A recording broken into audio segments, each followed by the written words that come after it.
Good morning student, good morning. Myself Kailash Chotiya, मेरा नाम कैलाश चोटिया है। और जो रघुनाथ की तरफ से हमारी जो ऑनलाइन क्लासें चल रही है बच्चों, उसमें मैं कक्षा 10 में आपको सामाजिक विज्ञान पढ़ा रहा हूँ। जैसा कि आपको ध्यान है, मैं आपको सामाजिक विज्ञान का अध्ययन करा रहा हूँ। हमारा जो दूसरा अध्याय है संघर्षकालीन भारत 1206 से 1757 तक। अभी तक हमने इस अध्याय में अरबों के आक्रमण, मोहम्मद बिन कासिम का आक्रमण, मोहम्मद गजनवी का आक्रमण, मोहम्मद गोरी, इसके अलावा गुलाम वंश, इलबारी वंश के बारे में पढ़ा है, जिसमें हमने कुतुबुद्दीन ऐबक, इल्तुतमिश, रजिया सुल्तान, बलबन के बारे में अभी तक हमने पढ़ लिया है। कल बच्चों मैंने आपको अलाउद्दीन खिलजी के बारे में बताया था, और आज हमारा ध्यान है वो मोहम्मद तुगलक की ओर केंद्रित रहेगा। मोहम्मद तुगलक, उसकी योजनाएं, इतिहास में उसे क्यों इतना अधिक विवादास्पद माना जाता है, इतिहास में उसकी आलोचना क्यों की जाती है, उसे पागल बादशाह तक कहा जाता है, रक्त पिपासु बादशाह भी कहा जाता है, अंतर विरोधों से भरा हुआ बादशाह भी कहा जाता है। तो उसके व्यक्तित्व में, उसके चरित्र में क्या क्या कमियां थी, उसने कौन कौन सी योजनाएं चलाई थी, ऐसा कुछ विद्वान मानते हैं कि वह अपने समय से भी आगे था, वह अपने समय से आगे था, आगे की ओर सोचने वाला था। तो ऐसी उसकी कौन कौन सी योजनाएं थी जो इतिहास में अत्यंत विवादास्पद रही है, इतिहास में अत्यंत विवाद का कारण रही है। तो हम उन योजनाओं के बारे में और उसके इतिहास अवलोकन की ओर हमारा ध्यान है वो आकर्षित करेंगे। इससे पहले बच्चों मैंने आपको कल खिलजी वंश के बारे में बताया था कि 1290 में जलालुद्दीन खिलजी था, जो 70 वर्ष का था। वह खिलजी वंश की उसने नींव डाली थी, लेकिन उसके दामाद अलाउद्दीन ने इलाहाबाद में उसका 1296 में धोखे से हत्या कर दी और स्वयं सुल्तान बन गया। अपने 20 साल के शासनकाल में अलाउद्दीन खिलजी ने बहुत से सुधार किए। इतिहास में उसकी गिनती है वो बहुत से सुधारकों के रूप में की जाती है। इतिहास में कहा जाता है कि उसने कई सुधार किए, और अलाउद्दीन के जो सुधार थे वो समयकालीन थे, अपने समय के हिसाब से थे। जो हम अलाउद्दीन के खिलजी के हम सुधारों के बारे में पढ़ेंगे, उसने कौन कौन से सुधार किए, प्रशासनिक सुधार किए, जिनका हम वर्णन करेंगे कि अलाउद्दीन खिलजी ने कौन कौन से सुधारों की नींव डाली थी। जैसा कि हमने देखा है, उसने 20 वर्ष के शासनकाल के दौरान उसने सुधार किए। उसने सिक्कों पर अपना नाम, अपना उल्लेख द्वितीय सिकंदर के रूप में करवाया। अलाउद्दीन खिलजी ने सिक्कों पर अपना नाम द्वितीय सिकंदर, अब सिकंदर के समान ही वह अपने आप को विश्व विजेता मानता था। सिकंदर की तरह ही अपने आप को वह विश्व विजेता कहता था। तो अलाउद्दीन खिलजी के शासनकाल में उसके द्वारा जो प्रचलित सिक्के थे, उन सिक्कों में उसका उल्लेख है वो द्वितीय सिकंदर के रूप में किया जाता है, या उसे द्वितीय सिकंदर भी कहा जाता है। तो अलाउद्दीन खिलजी के सिक्कों में उसे द्वितीय सिकंदर की संज्ञा दी जाती है, उसे द्वितीय सिकंदर कहा जाता है। इसके अलावा अलाउद्दीन ने बहुत से सैनिक अभियान किए। उसके शासनकाल में कश्मीर और बंगाल उसके शासन में शामिल नहीं थे। उसने गुजरात के बघेल राजपूत राजा राय कृष्ण देव के खिलाफ सैन्य अभियान किया था। अलाउद्दीन ने 1301 में रणथंभौर और 1303 में चित्तौड़ पर आक्रमण कर उसे लूटा था।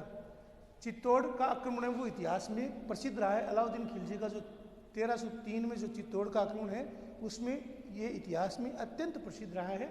अपने कुछ कारणों के कारण इतिहास में ये जो चित्तौड़ का आक्रमण था और उसकी पत्नी की जो कहानी थी, वो इतिहास में अत्यंत प्रसिद्ध रही है, जो हमारे बीच पाठ्यक्रम का हिस्सा नहीं है। लेकिन 1303 में उसने चित्तौड़ पर आक्रमण किया, और चित्तौड़ के साथ साथ उसने रणथंभौर पर आक्रमण किया, और रणथंभौर को भी उसने काफ़ी लूटा। यहाँ से उसे काफ़ी धन संपदा मिली थी। गुजरात अभियान के दौरान उसे अपार धन संपदा प्राप्त हुई थी। साथ में एक हिंदू से मुसलमान बने हुए सेनानायक मलिक काफूर का साथ मिला। इस मलिक काफूर की सहायता से अलाउद्दीन दक्षिण भारत की ओर अपने अभियान शुरू करने के लिए प्रेरित हुआ। मलिक काफूर ने अलाउद्दीन खिलजी को दक्षिण विजय करने के लिए प्रोत्साहित किया, दक्षिण में अभियान करने के लिए उसने प्रोत्साहित किया। मलिक काफूर की सहायता से अलाउद्दीन दक्षिण भारत में प्रवेश कर सका। मलिक काफूर की सहायता से अलाउद्दीन ने दक्षिण भारत पर आक्रमण किया, दक्षिण भारत पर उसने अभियान किया। मलिक काफूर ने अलाउद्दीन के जो सेनापति था मलिक काफूर ने जो दक्षिण भारत में जो प्रमुख थे देवगिरी, होयसल और पांड्य राज्य पर आक्रमण किए। देवगिरी, होयसल और पांड्य राज्यों पर अलाउद्दीन के सेनापति मलिक काफूर ने आक्रमण किए और इन पर विजय प्राप्त की। कुछ विद्वान कहते हैं कि जो मलिक काफूर था वो दक्षिण में रामेश्वरम तक पहुंच गया था। इस प्रकार हम कह सकते हैं कि मलिक काफूर के नेतृत्व में जो दक्षिण अभियान भेजा गया था वो अत्यंत सफल रहा था। दक्षिण अभियान था वो काफ़ी हद तक सफल माना जाता है। उसकी जो सेनाएं थी अमीर खुसरो के अनुसार काफ़ी वो जो काफूर था वो रामेश्वर तक पहुंच गया था। अलाउद्दीन के समय राजस्व का ढांचा उसने बहुत अधिक सुदृढ़ किया। विद्रोह को नियंत्रित करने के लिए उसने कई सुधार किए। उसने 4 जो आदेश जारी किए, एक तो अमीर वर्ग की संपत्ति को जब्त कर लिया, खालसा भूमि को कृषि योग्य बना दिया और राजस्व में वृद्धि की। दिल्ली में मद निषेध कर दिया, गुप्तचर प्रणाली कर दी और अमीरों के पारंपरिक या परस्पर मेल मिलाप पर रोक लगा दी। तो उसके जो कुछ जो अमीरों पर नियंत्रण रखने के लिए जो उसने कुछ सुधार किए, जैसे एक तो अमीरों की उसने सारी संपत्ति को जब्त कर लिया। एक जो खालसा भूमि थी, जो बेकार पड़ी भूमि थी, उसको उसने कृषि योग्य बनाया और वहाँ पर राजस्व में वृद्धि की। इसके साथ ही उसने दिल्ली में पूर्ण रूप से शराबबंदी कर दी। दिल्ली में किसी प्रकार का शराब के सेवन पर उसने रोक लगा दी। इसी प्रकार अमीरों के मिलने पर उसने रोक लगा दी। साथ ही गुप्तचर प्रणाली को भी उसने सुसंगठित किया, गुप्तचर प्रणाली को भी उसने मजबूत बनाया था। इसके साथ ही उसने गुप्तचर प्रणाली को सुसंगठित बनाया, अमीरों के मेल मिलाप पर रोक लगा दी थी। अलाउद्दीन को विश्व का सुल्तान या जनता का चरवाहा जैसी पदवियों से विभूषित किया जाता है। सुल्तान अलाउद्दीन ने पुलिस, गुप्तचर, डाक और प्रांतीय प्रशासन में कई सुधार किए। अलाउद्दीन खिलजी ने पुलिस, गुप्तचर, डाक सेवा, तार तो कहाँ होगी, लेकिन डाक सेवा आदि में सुधार किए, ताकि उसने पूरे साम्राज्य में अपने गुप्तचरों का जाल बिछा दिया, जो उसे साम्राज्य में होने वाली घटनाओं के बारे में सूचित करता रहता था। उसकी सूचना उसे हर पल मिलती रहती थी। उसने पूरे साम्राज्य में पुलिस का, गुप्तचरों का जाल बिछा दिया, जो उसे साम्राज्य में होने वाली घटनाओं के बारे में सूचित करते रहते थे। उसने प्रांतीय प्रशासन में भी कई सुधार किए। जो अलाउद्दीन का जो महत्वपूर्ण सुधार था वो बाजार नियंत्रण था। बाजारों को उसने नियंत्रण कर दिया। बाजारों में जो वस्तुएं बेची जाती थी उसके दाम निश्चित कर दिए, उनके दुकानें निश्चित कर दी, जो साप्ताहिक दुकानें लगती थी। इसके अतिरिक्त जो व्यापारी थे वो अतिरिक्त किसी से या कम तोल नहीं सकते थे या अतिरिक्त पैसा नहीं ले सकते थे। उसने कठोरता से बाजार नियंत्रण को लागू कर दिया। उसने निर्धारित वस्तुओं की कीमतों को सुनिश्चित कर दिया। निर्धारित वस्तुओं की कीमतों के अलावा दुकानदार अन्य वस्तुओं को नहीं बेच सकता। बाजार नियंत्रण व्यवस्था थी वो अलाउद्दीन की बहुत ही प्रसिद्ध थी। उसने दीवानी रियासत, साइनई मंडी आदि व्यवस्था शुरू की थी, जिसके तहत उसने जनसाधारण का रक्षक और नापतोल का निरीक्षण करता, बरीदे मुमालिकात आदि कई नए पदों को सृजित किया था। अलाउद्दीन ने अपनी विशाल सेना की रखरखाव हेतु आर्थिक सुधार किए। उसने मोल भाव को सुनिश्चित करने के लिए सुल्तान ने कालाबाजारी और मुनाफाखोरी पर रोक लगा दी। सराय अदल जो स्थानीय और विदेशी वस्तुओं का बाजार था, अलाउद्दीन पहला शासक था। सराय अदल स्थानीय और विदेशी वस्तुओं का बाजार था। उसने गुप्तचरों की प्रणाली शुरू की, उसने डाक व्यवस्था को सुदृढ़ किया, उसने बाजार प्रणाली को अधिक मजबूत बनाया, वस्तुओं की निर्धारित कीमत निश्चित कर दी, कम तोलने पर उस दुकानदार का उतना ही मांस काट दिया जाता था जितना उसने कम तोला है। इस प्रकार उसने कठोर बाजार व्यवस्था, कठोर सैन्य व्यवस्था, इसके अलावा उसने घोड़ों को दागने, उसको चिन्हित करने, सैनिकों का हुलिया नोट करने और सैनिकों को नगद वेतन देने की व्यवस्था शुरू की। तो अलाउद्दीन गुलाम वंश के अंदर या उसके बाद खिलजी वंश का पहला शासक था, जिसे हम पहला शासक कहते हैं, जिसने सैनिकों को जमींदारी के स्थान पर, जागीर के स्थान पर नगद वेतन देने की व्यवस्था को उसने शुरू किया, नगद वेतन देने की व्यवस्था को उसने लागू किया था। तो इस प्रकार हम अलाउद्दीन के सुधारों को देखते हैं। 1303 में अलाउद्दीन ने अलाई किला या कोस ए शीरी बनवाया, उसके 7 द्वार थे। 1316 में अलाउद्दीन की मृत्यु हो गई और उसका पुत्र कुतुबुद्दीन मुबारक खिलजी शासक बना।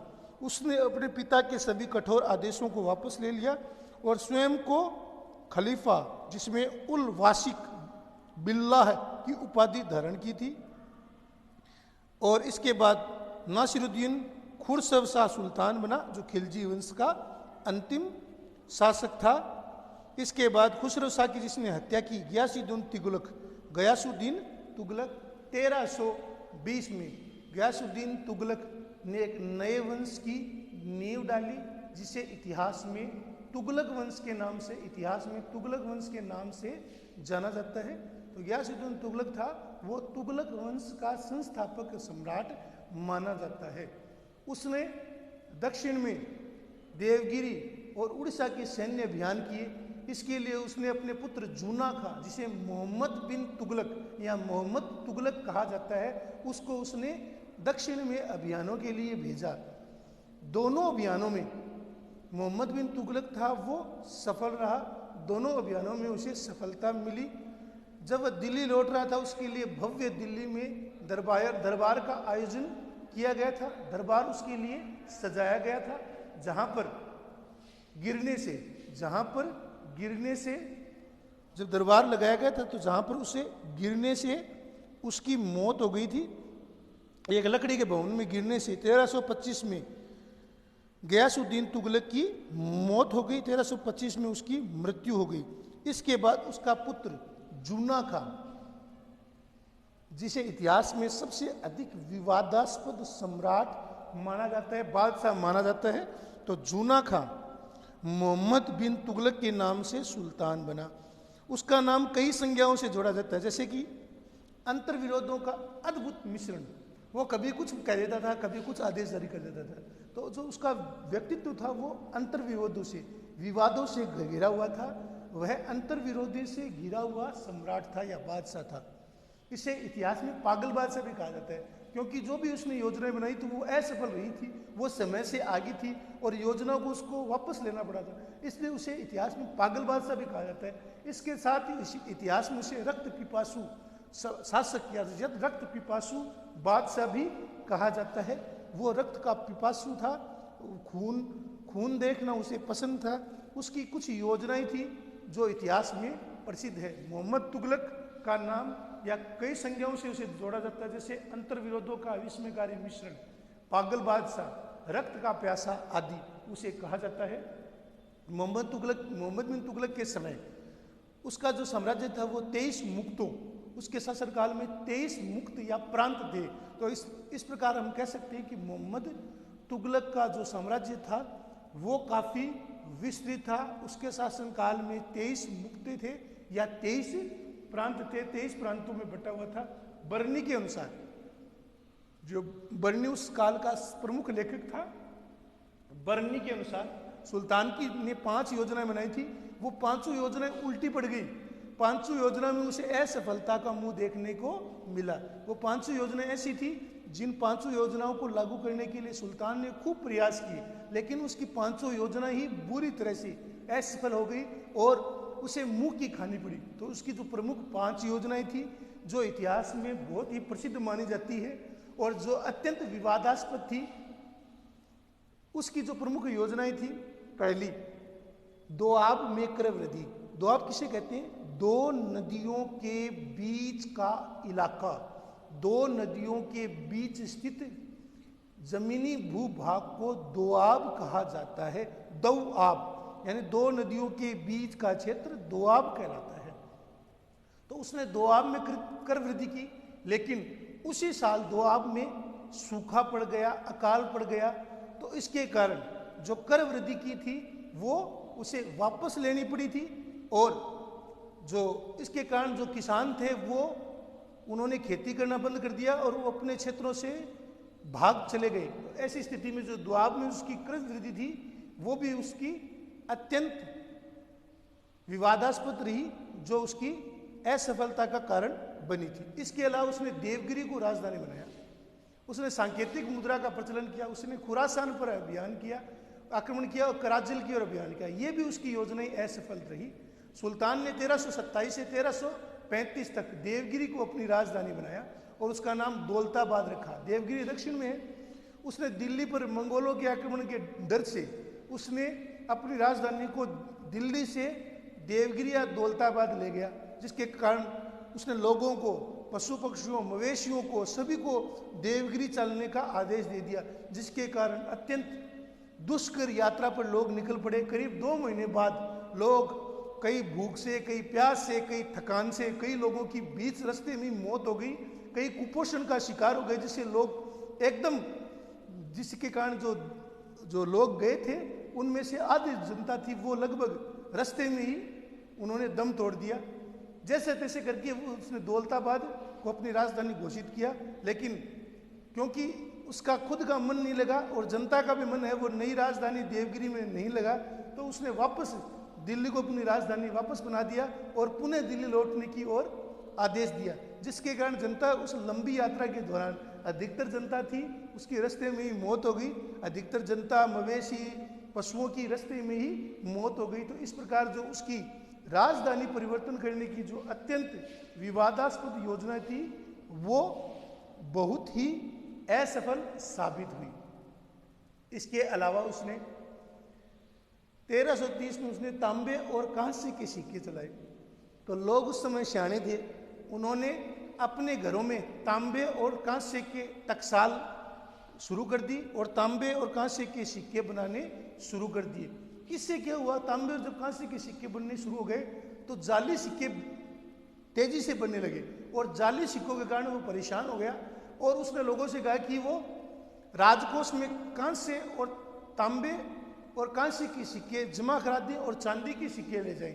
तो जब चांदी को उसने तांबे और कांसे के सिक्कों से बदल दिया तो जिसके कारण जनता है वो चांदी के सिक्के ले जाने लगी और इससे जो तुगलक राजकोष था वो तांबे के सिक्कों से भर गया और साम्राज्य में चांदी की कमी हो गई।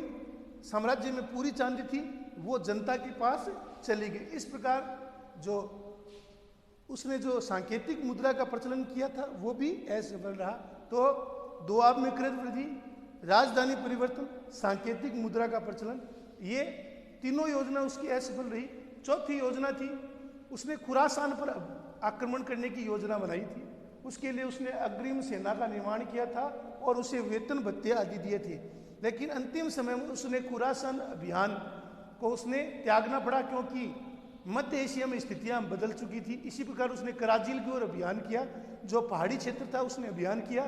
तो ऐसा कहा जाता है कि उसने अपनी 1 लाख सेना भेजी थी, लेकिन पहाड़ों में बर्फ के कारण, दुर्गम मौसम के कारण, अत्यंत विषमय परिस्थितियों के कारण उसके जो सैनिक वहां पहुंचे थे उनकी संख्या मात्र 7 थी। रास्ते में अत्यंत ठंड के कारण, भूखे प्यासे रहने के कारण उसके अधिकांश सैनिकों की मौत हो गई थी। तो इस प्रकार हम देखते हैं कि मोहम्मद बिन तुगलक, जिसे इतिहास में सबसे अधिक विवादास्पद सम्राट भी कहा जाता है, तो उसकी जो योजनाएं थी वो पांचों की पांचों योजनाएं असफल रही। चाहे दोआब में कर वृद्धि हो, चाहे देवगिरी को राजधानी बनाना हो, चाहे सांकेतिक मुद्रा का प्रचलन करना हो, चाहे खुरासान पर आक्रमण करना हो, चाहे कराजिल पर विजय अभियान करना हो, उसकी जितने भी योजनाएं थी वो समय से आगे थी। उन योजनाओं में उसे असफलता या मुंह की खानी पड़ी। कुछ विद्वान कहते हैं कि उसकी योजनाएं समय से आगे थी, वो आगे की सोचने वाला था, लेकिन इतिहास में उसे सबसे अधिक विवादास्पद सम्राट माना जाता है। कुछ लोग उसे पागलवाद तक कहते हैं कि वो पागल था और उसकी योजनाएं थी वो उसके पागलपन का ही नतीजा थी, जिसके अंतर्गत वह योजना बनाता उसे वापस लेता, योजनाएं बनाता उसे वापस लेता। उसकी जितनी योजनाएं थी उसको उसमें एक घोर असफलता मिली थी। इसी प्रकार उसने इब्न बतूता जो मोरक्को का निवासी था, उसने उसे दिल्ली का प्रधान काजी बना दिया। उसे एक प्रधान काजी तो बना दिया, लेकिन उस पर उसे विश्वास नहीं था। 1342 में उसने इब्न बतूता को मोरक्को भेज दिया और 1351 में मोहम्मद बिन तुगलक की मृत्यु हो गई। एक अत्यंत विस्मयकारी, अत्यंत पागल बादशाह, अत्यंत विवादों में रहने वाला, और जिसे हम कहते हैं कि विस्मयकारी मिश्रण, रक्त का प्यासा मोहम्मद बिन तुगलक के बारे में मैंने आपको अब बताया है। आपको इसको लिखना है, जूम कर लो, जूम करने के बाद में आपको अच्छे से इसको दिखाई देगा। आपको मैंने इसके 9 बिंदु लिखे हैं, आपको इसको दिखना है, देखना है। 1325 से लेकर 1351 तक का काल था वो मोहम्मद बिन तुगलक या मोहम्मद तुगलक, जिसका मूल नाम जूना खां था, ठीक है ना, जिसे जूना खां भी कहा जाता है। तो मोहम्मद बिन तुगलक के बारे में मैंने आपको आज पढ़ाया है। इसको आपको देखना है, लिखना है, याद करना है। धन्यवाद।